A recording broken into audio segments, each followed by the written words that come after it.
listening to Give God 90, where we're not afraid of the tough biblical questions, because we will dig through the language, the culture, and the history to find the truth revealed in the words of our Creator. I wanna see the light.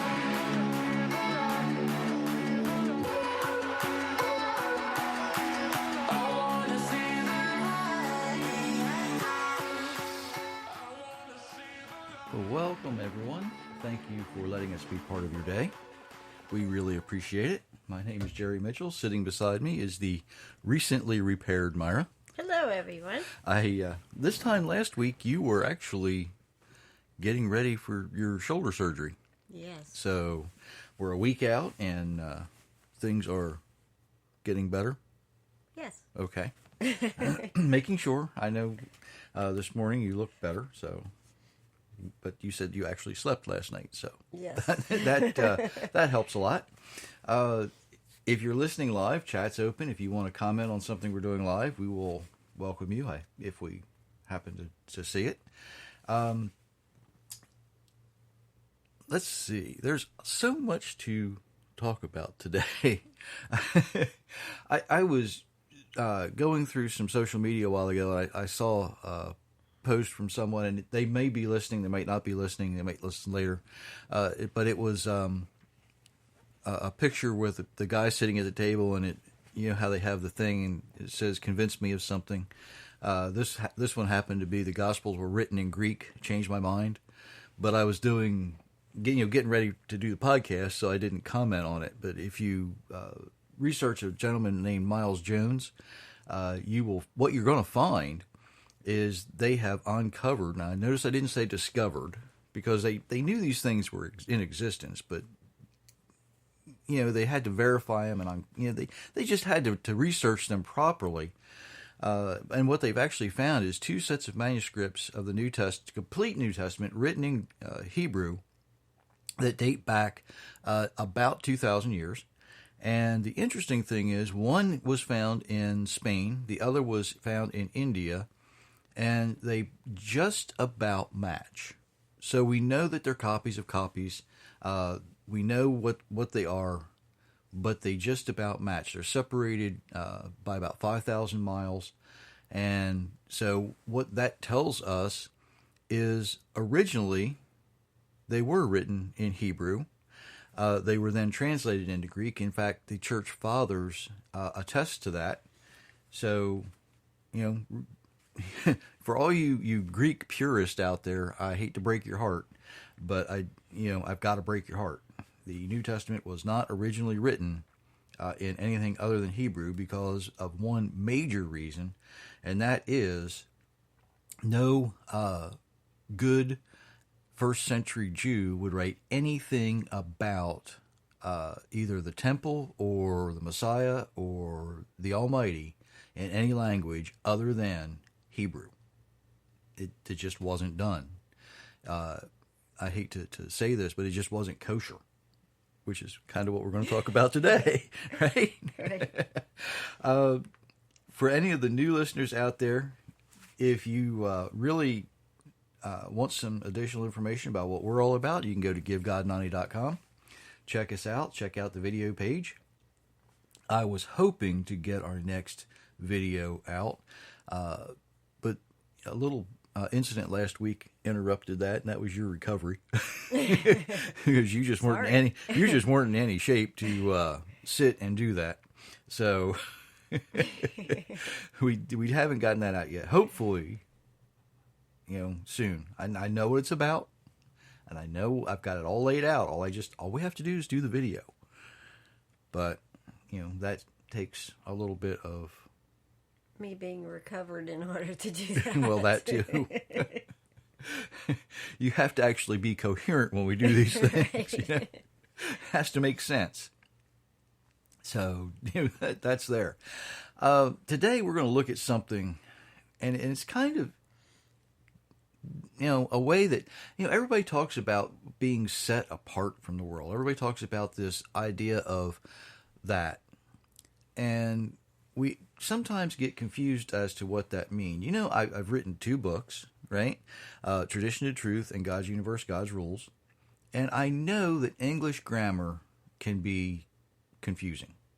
It is. It's as confusing as it can be. When you add another language like Hebrew, it can be even more confusing because what happens is we get some interesting things going on. And what we get going on is the syntax is different. Now, that means the order of words in a sentence, how it makes sense. But that's not the only problem we have. Hebrew is all about action.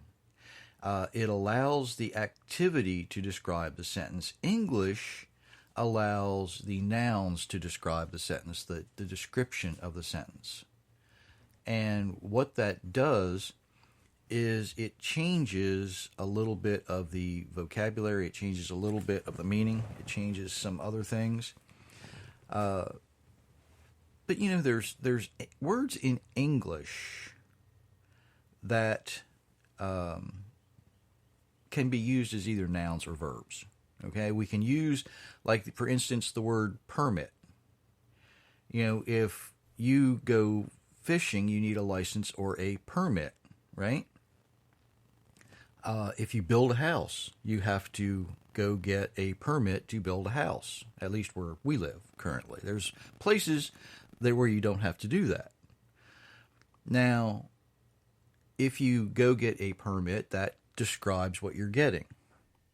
But if I permit you to do something, if I give you the permission to do something, it's the same kind of word, spelled exactly the same, pronounced slightly differently, right? But it's still the same thing. I permit you to do something is the verb. I am giving you the permission. But permit is that piece of paper that describes what you're going to be doing. Hebrew has words like this also. And it's kind of interesting. In Hebrew, some call them parallelisms. Many words that can be used as either verbs or nouns. They can either say what the action is or describe the language. Now, in Hebrew, the nouns actually are as active as the verbs. I know that sounds a little funny, right? But you can, and I've used this analogy many, many times, like if you have a purple crayon, in English, we know that it's describing that little round wax cylinder. But in Hebrew, it actually describes what you can do with that thing. That little purple wax cylinder. It's not concentrated on so much what it is, but what it does and how it can be used. And sometimes when we look at Scripture, that type of thinking doesn't really come through when we translate it into English. And when we look at words like set apart, if we only read it in English, we might get a little confused. And one reason why is found in Genesis 2, verses 1 through 3, if you read that. So the heavens and the earth and everything in them were completed. By the seventh day God completed his work that he had done, and he rested on the seventh day from all his work that he had done. God blessed the seventh day and declared it holy, for on it he rested from his work of creation. Okay, so depending on the translation you read, you may not recognize the word for set apart. Some translations use the word holy. How about that? Now, holy in the Holman translation, or hallowed in some translations, others use the word set apart, is from the Hebrew word kadosh. If you're keeping score, that's actually the Strong's number 6942. It's actually where we get the word kosher from as well. So it's not the only way that word's used. If we look in Leviticus 11, and that's the chapter about all the things you can eat, right? so don't be surprised when she reads that part.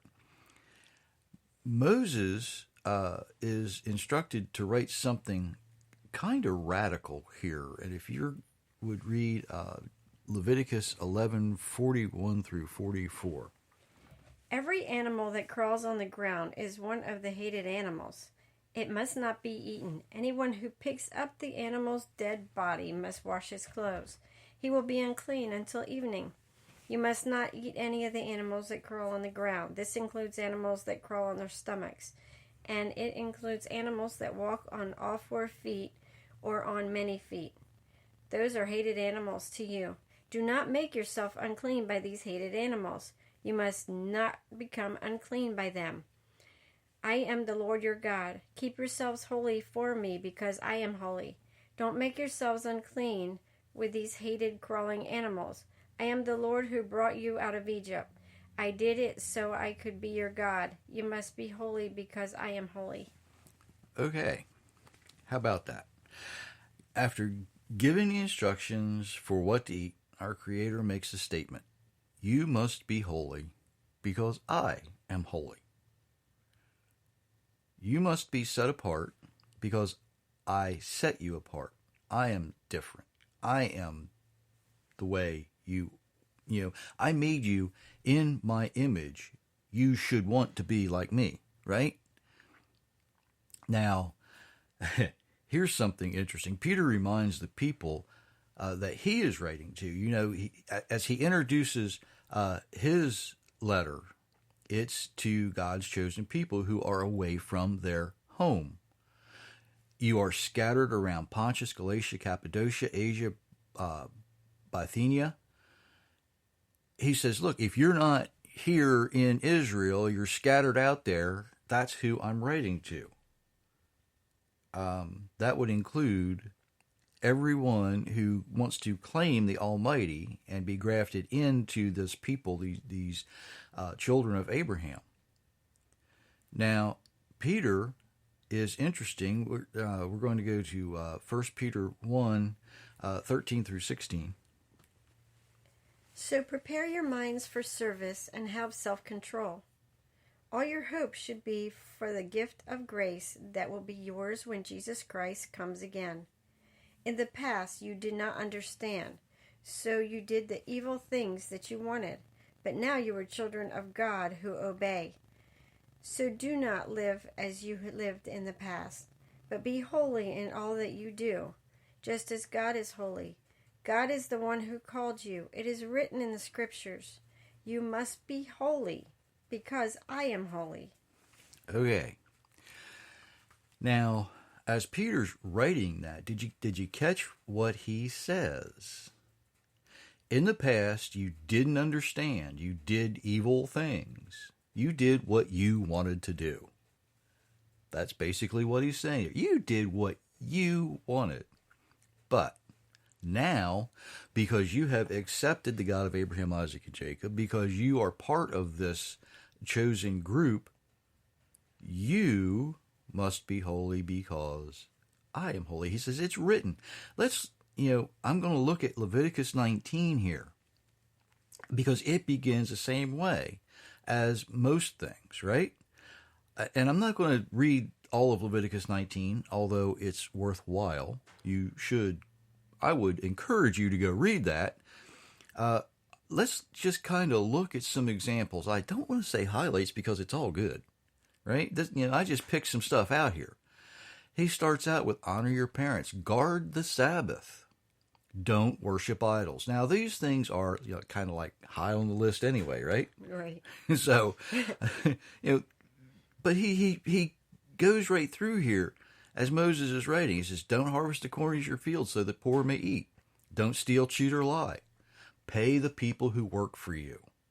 Now, there's a big one today. We don't like to get paid. We don't like to pay out. We like to get paid, but in the United States, we have a problem sometimes with paying out. Sometimes we like to have things done, and then let's say it this way. We like to have things done we can't afford. We're more willing to pay our cell phone bill than we're willing to pay the man that comes and fixes your refrigerator. we're more apt to pay the cable and internet bill than the guy that works on your car, right? That's why you have so many, in the United States, we get so many of those robot calls about car warranties. Okay, let's continue. He says, don't be a gossip. Don't be a gossip. Don't go around spreading rumors about people. Here's one you might recognize, and it comes from Leviticus 19. Love your neighbor as yourself. Yeah, it's in there. How about be sexually immoral? Don't seek the counsel of a fortune teller or go to a witch doctor. Yep, that's in there. Here's a big one. Obey. He reminds us to obey all of the instructions. Not just this list, but all of the instructions. And let's look at another way that the word kadosh or kodash is used. Depending on how you pronounce it, depends on what you're talking about. It kind of depends on what you want to accomplish. Just like permit in English or permit in English is pronounced differently depending on the way we use it, so is the word kodesh or kodash. It depends on the usage. It depends a little bit on what you're talking about. Spelled exactly the same way, but used differently. If we look at a passage from Exodus, chapter 3, verses 1 through 5, this might fool you just a little bit. Now Moses was tending the flock of his father-in-law Jethro, the priest of Midian. So he led the flock to the furthest end of the wilderness. Coming to the mountain of God, Horeb, then the angel of Adonai appeared to him in a flame of fire from within a bush. So he looked and saw the burning bush with fire, yet it was not consumed. Moses thought, I will go now and see these great sights. Why is the bush not burnt? Then Adonai saw that he turned to look. He called to him out of the midst of the bush and said, Moses, Moses. So he answered, Here I am. Then he said, Come no closer. Take your sandals off your feet, for the place where you are standing is holy ground. Okay. This time it's used as a noun, and it actually describes a piece of property, right? How about that? Not only are we to be holy, but property, land, can be holy. It can be set apart. It's kind of interesting when we think about Deuteronomy and the way the Almighty divided the nations, and he gives different divine beings authority over certain geographic locations. Now, all of a sudden, here is the Almighty, and he's not in a place where you would normally think of him being and calling it holy. Where was Moses when this happened? He was in the land of Midian, right? He was in what is current day Saudi Arabia. He wasn't in Israel. But the Almighty says, because I'm here, this place is now set apart. This place is different. This place is special. That is amazing, isn't it? He set apart for himself outside of Israel someplace special. We're made in his image. We must be set apart. We're given the opportunity to dedicate property, land, homes, possessions, that we are responsible for either through direct ownership or caretaking or rental, right? If we're responsible for it, we are basically the ones who can use it, which means we are legally responsible for that property. It's under our care, and we can choose to dedicate that to the honor and the service and the glory of the Creator. It can actually be set apart. It can be holy because we have the authority not to consecrate it as we think of consecration today, but to dedicate it, to make it different. Now, a lot of times we think about consecration as something more. We see this word in some translations of Scripture, and we get this wrong idea, this wrong concept, this different thought process going on.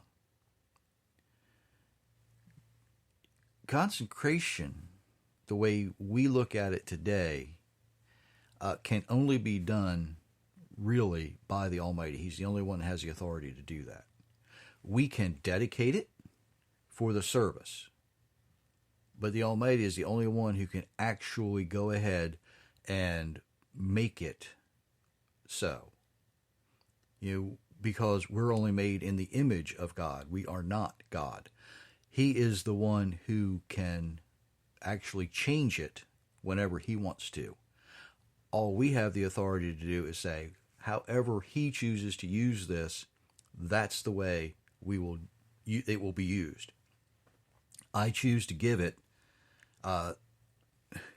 do with it what you want, pretty much, is how it works, right? It's kind of like if we have a piece of property and we know that someone needs to have a place to live, we can rent that to them. Well, we're not actually renting it to God. We're saying, here, use it, right? Did I say that so it made sense? Yes. Yes? Okay. But we don't have that complete authority to say it will only ever be used this way. Right? That's different. Because, let's face it, at some point in time, we're going to die. And we will no longer have control over that piece. The way we think of consecration is it will always, always, always, and forever be the same. We don't have the authority to do that because we're temporary here on this earth. Eventually, on the new earth, once it's recreated, right? Eventually, that's going to happen. Then we won't have the need because it will already all be his. It's just that simple. It's going to work a little differently in the future. So, to go to the questions about being set apart, if you read the description of the podcast, I asked the question, how do you know you're set apart? How do you know you're different? How do you know you are kadosh? How do you know you're kosher? How do you know you are holy? Well, the short answer is, are you following the Creator's instructions? Are you living the way you're designed to live? If you're living the way you're designed to live, then yes, you are set apart. You are holy. Now, don't let that go to your head. More on that in a moment. How do you know someone else is set apart? Same question. Are they following the Creator's instructions? Are they living the way they're designed to live? One of the this where I went with this when I started putting these notes together.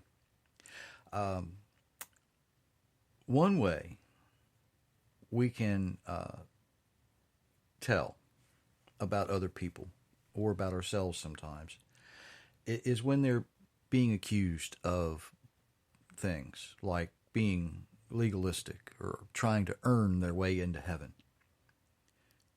One of the most aggravating things for me to hear or for me to see is especially Christians accusing people when they are living according to the Creator's instructions. They will accuse you of being legalistic. They will accuse you of trying to earn your way into heaven. They will accuse you of all of these things. But at the same time, what are they doing? Well, how are they living? They may go to church every time the doors open, but if they don't live according to his instructions, what do we call that? Well, John, in his first letter in chapter 3, verse 4, calls that sin. He says, if you are in violation of God's instructions, it's sin. They look at somebody who's trying to follow the Creator's instructions and they will persecute you. You've seen it. You may have done it. And, the sad part is sometimes Christians will persecute you more aggressively than somebody who doesn't go to church. That's right. I mean, they will hound you. They will push you. They will do all kinds. They will be mean to you. Isn't that sad? Isn't it really, really sad that the people who should be thinking the same thing you're thinking, the people who should be living the same way you're living if you're following the instructions, they should be believers. They should know better. They're supposed to be reading the Bible, right? They're supposed to be doing what it says. But sometimes it seems like they look more like the world than the world does. We have an interesting store not far from us. And, some places might call it, or some people would avoid going in there because of some of the things they sell. They sell things that are associated with TV shows, cartoons. They sell items that some people would say are pagan, and they do.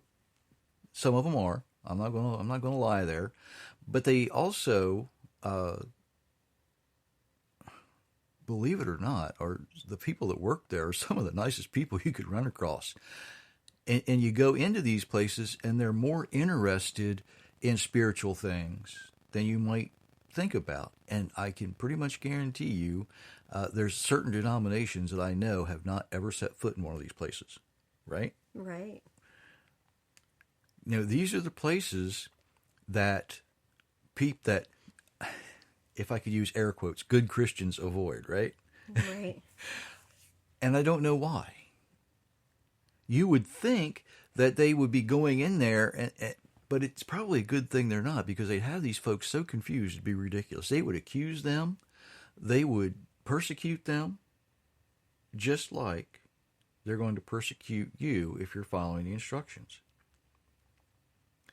So how do we deal with people who look at you like you're different, right? Who treat you like you're different? Well, if they're different situations, different situations demand different responses. Now, if it's someone from the world who looks at you like, why are you doing that? They don't understand. They don't have the knowledge that someone else may have. And it opens the door for explanation. Now, if a Christian happens to be the one who asks this question, maybe you need to ask them the question. Ask them why they refuse to live the way the Bible instructs them to live. Why aren't you following the example that Jesus gives to you? And I've used this. Why aren't you doing the things? They used to have those little bracelets that have the WWJD. What would Jesus do? Well, we know what he'd do because it's already written down, right? Just about every situation you can come across, you can think of, he pretty much addressed. And what was his typical response? When somebody asked him a question, normally he would say, "It is written." Somewhere, whatever situation might be, it's already been written. So my response to those folks is, well, why aren't you doing what the Bible tells you to do. Now, I have had, and I've used this example before, a lot of people want to say, well, my religious doctrine is based on the Bible. And I've finally wised up enough to be blunt with these folks and say, well, you know what? The Satanic Temple's doctrine is based on the Bible too. That typically shuts them up. That puts them in their place. And I'm being blunt here. I'm not being sarcastic. I'm being honest. We've done that. Why is it that the people who read the Bible don't want to do what it says? You know, Peter, 1 Peter 2:20 and 21 says, if you're punished for doing wrong, there's no reason to praise you for bearing the punishment. You know, if you've done something wrong, and, you know, whether maybe you robbed a bank and you're in jail, well, nobody's going to say, oh, what a good person, you're in jail for robbing a bank. That's, you know, that's what he's writing here. But he goes on, he says, if you suffer for doing good and you're patient, that pleases God. So in other words, if you're being persecuted for doing what he says, if you have these people coming to you and saying, well, you're just trying to earn your way into heaven. You're just being legalistic. And we've heard it all, right? Now, you may have heard it too. You may have used those words. It says that then is pleasing to God because you are being the example. Peter goes on. It's what we're called to do.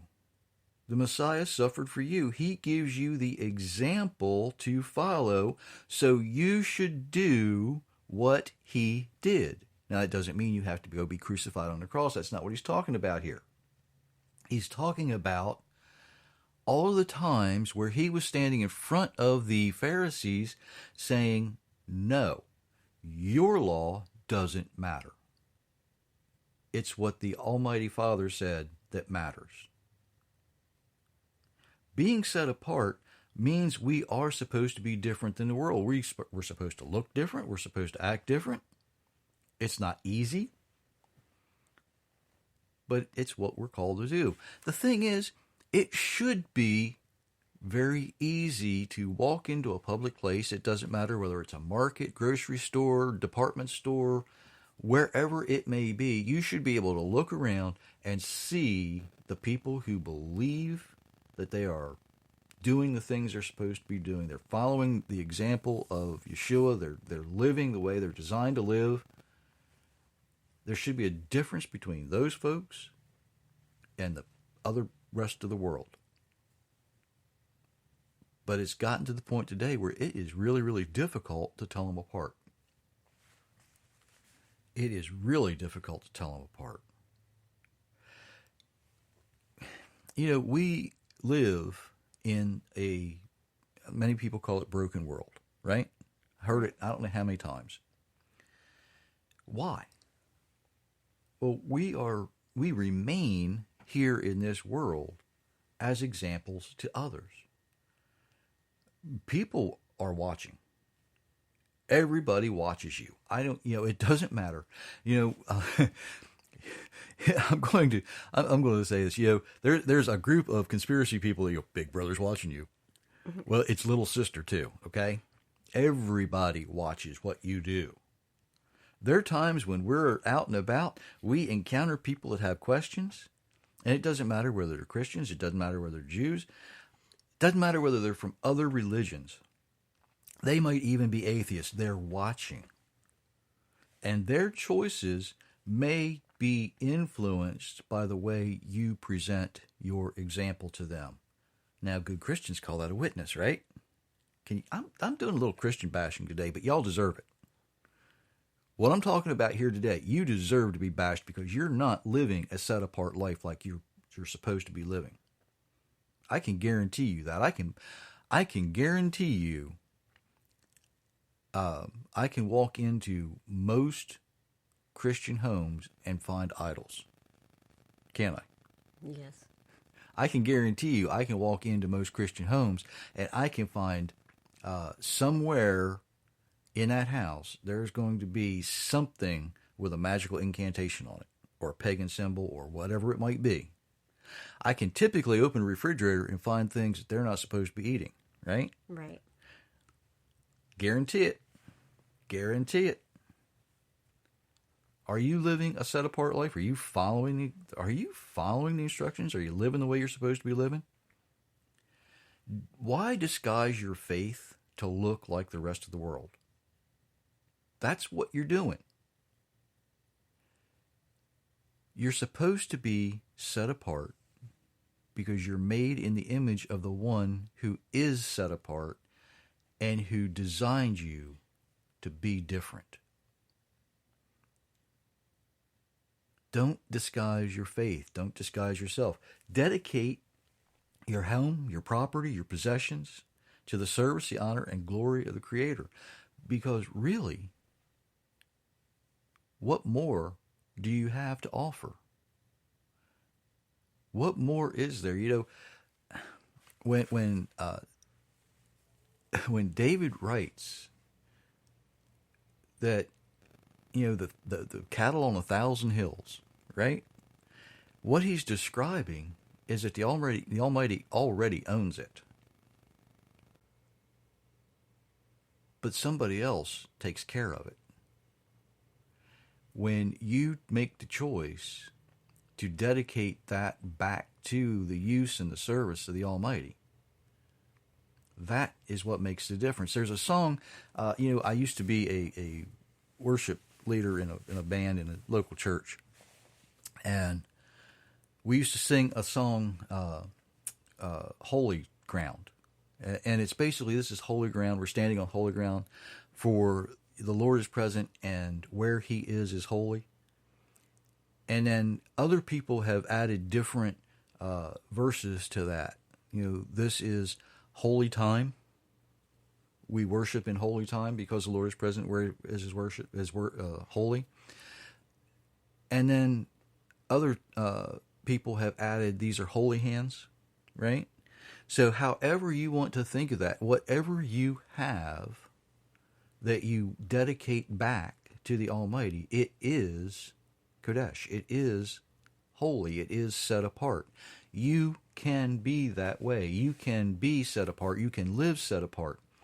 Why disguise yourself? Why camouflage your faith? What are you afraid of when the Almighty says you have nothing to fear? If you have nothing to fear, why are you scared? What's out there? What's the worst thing that the enemy can do to you? It's not kill you.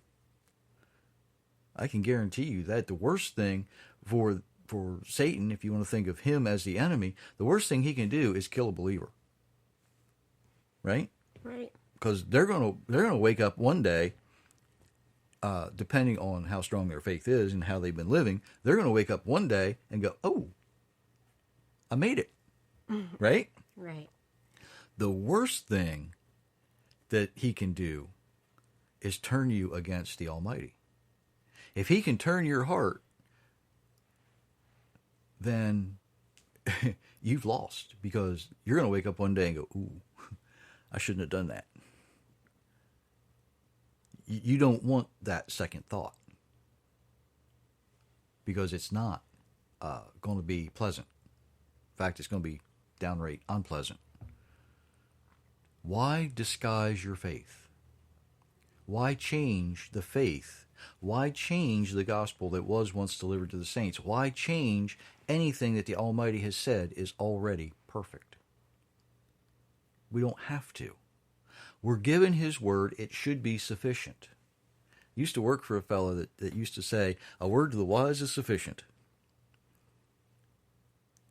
And you know what? The Almighty, that's what he's saying to you. If you have the wisdom to understand, if you have the wisdom to think things through, you're going to understand what it means to be set apart. You're going to understand why you need to be the example to the rest of the world. Why you don't look like the rest of the world. Why it is that you can go places that a lot of people want to avoid. why it is that you have the authority to do things that nobody else can do. Why it is that you have the ability and the authority to dedicate things that you are responsible for specifically to the service of the Almighty.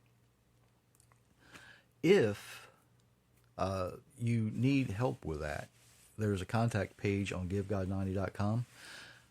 I can certainly help you, explain to you how to do these things. We just did it this past weekend for someone. We helped them rededicate their home and dedicate their entire property to the service of God. And I know I have seen it make a difference. It works. It's not. There's no magical incantation. It's simply your choice. You have to do it. So, be ready though. Be ready, because when you do that, you may be asked to do other things, right? Right. So be careful what you ask for, because you just might get it. Don't disguise your faith. Don't hide your faith. Be different. Dare to be different, right? Yes. Is there anything you wanted to add to that? No, I think you about covered it all. Thanks for joining us today. That's right, everyone. Thank you for joining us. Don't forget those like buttons and share buttons. We appreciate it. Don't forget that you need to hear these messages. Your friends, your neighbors need to hear them, and your enemies need to hear them too. Until Thursday, many, many blessings.